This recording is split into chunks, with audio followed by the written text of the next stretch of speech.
10, c'est mieux. Encore une question sur la tempête. Oui, après Ciarán et Domingos, la tempête Louis, comment expliquer ces tempêtes? Question de Sébastien, Virginie Ilson, journaliste météo BFM TV.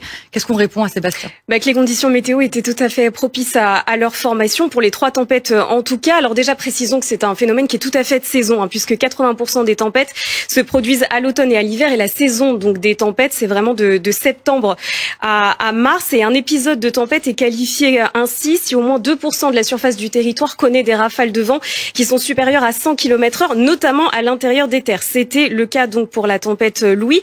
Alors en ce qui concerne leur formation, c'est lié à des dépressions en raison des forts contrastes de température.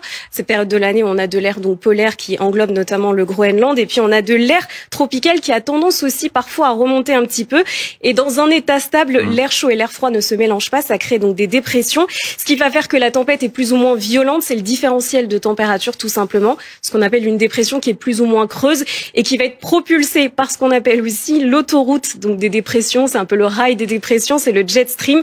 C'est un courant de vent en altitude qui est situé entre 8 et 15 km au-dessus de notre tête, qui est plus ou moins violent mais qui circule en moyenne à 300 km/h. Là, il se trouve que dans le cas de la tempête Louis, ce jet stream était très fort, raison pour laquelle la tempête était quand même assez violente, avec des rafales de vent assez importantes. Et dans un contexte de réchauffement climatique, il n'y aura pas forcément plus de tempêtes. Elles seront pas forcément plus violentes en ce qui concerne les vents, mais en tout cas, les conséquences seront dévastatrices. C'est ce que montrent les études, notamment au niveau des pluies et des phénomènes de vague submersion avec l'élévation du niveau de la mer.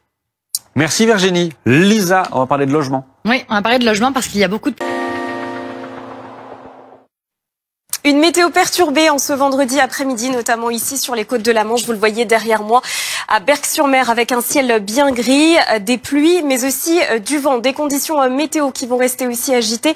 Donc tout au long du week-end, des conditions donc dépressionnaires. La dépression Louis qui a provoqué la tempête qui nous a concernés hier s'est donc évacuée vers la Scandinavie, et donc à l'arrière, on va rester sous l'influence d'autres dépressions situées sur les îles britanniques, avec des perturbations qui vont donc se succéder. Pour ce samedi matin, on va retrouver un nouveau front qui concernera surtout, donc vous le voyez, le nord-ouest, avec quelques averses qui pourront prendre localement un caractère orageux. Même chose du côté des Pyrénées, l'ouest des Pyrénées. Partout ailleurs, beaucoup de nuages.